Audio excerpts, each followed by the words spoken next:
This is a book that folds back on itself.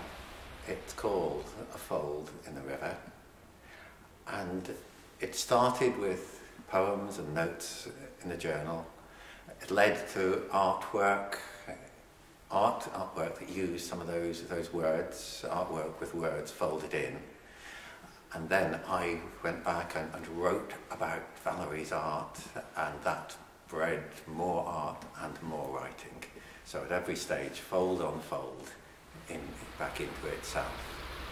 But it starts in a real place, which literally is this fold, this bend, in the mid-course of the River Taff, just outside the village of Quaker's Yard.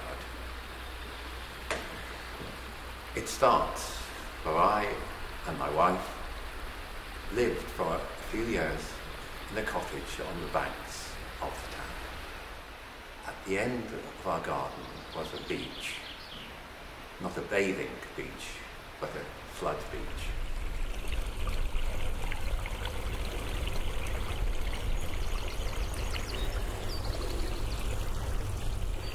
These are stones, ordinary stones you might think, though perhaps blacker than average. If you pick one up, if you weigh one in your hand, you realise not just ordinary stone. Others have that sheen in them, and you think, that's coal. This, for hundreds of years, was what these South Wales valleys were all about. A coal pebble. Greyish, with a slight glint at one angle, not quite stone, but oval and wafery, light to the touch. Skimmed low, it could walk on the water almost, right up to that panicky teeter at the end. It comes clean as from any other river, as if innocent, bland, black and innocent of what it did, what it left. Not just under the hills here, but under the valley, the deep navigation, past saving, sealed, filling with emptiness, drip by rising drip, like a glass harp, seance music, and inhuman purity of tone. A cave diver might yet stoop and crawl through the long sump, dragging his budget of air behind him, half astronaut, half miner of that worked out, near unreachable inner space, peering into the night of the male soul, a lamp in his hat.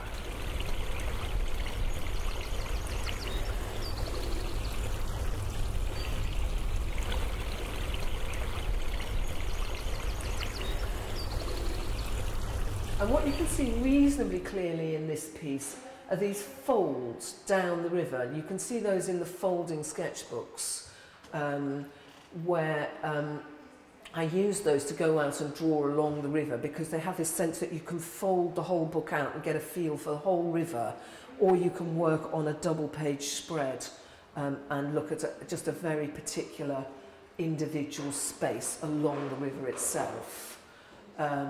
And that has come through in all the artworks. Again, it's part of the process of transferring the images.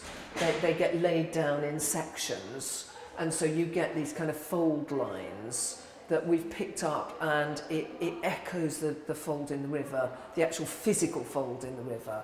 So that's why we went with that title for the whole book.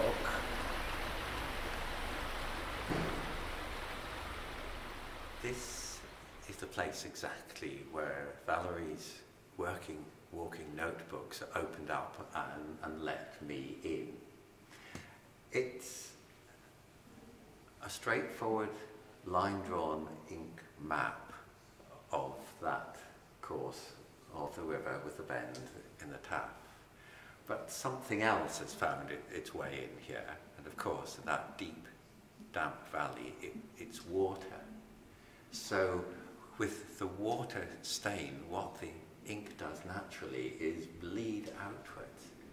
And I saw that pattern of the bleeding darkness that comes out and takes root on the page, and maybe in our minds as well. I thought, that will let me in. And the first piece that I wrote directly to Valerie's artwork is this, the stain. It spreads. One touch of water and the ink lets go, as if the paper wants this physically. It bleeds like damp through plaster, as a worry dream you can't recall persists, a smudge print on the day. It stays, like flood risk, like the once in 100 years that always could be this year, shadow on your title deeds, coal stain on the hearth or heart, that nothing shifts, not suds, nor scrubbing, risings of the river, year in, year out, rinsings of the rain.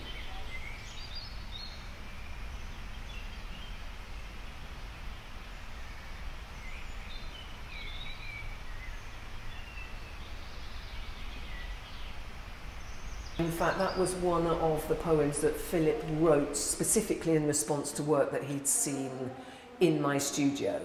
Because after walking the river and doing all the research and the drawings and photographs and just thinking about how I was going to work with the subject matter, Philip would then come into the studio once a week on a Thursday afternoon, and sometimes he would just sit there while I worked and he would do some writing and respond. Sometimes he'd wander around, pick things up and start playing with them and ask if he could take them away and use them.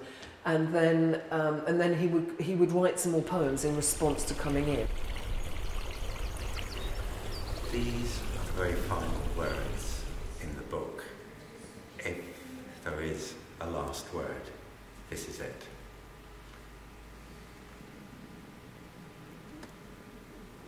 Why should you expect it to smile for you, this river? Grow up.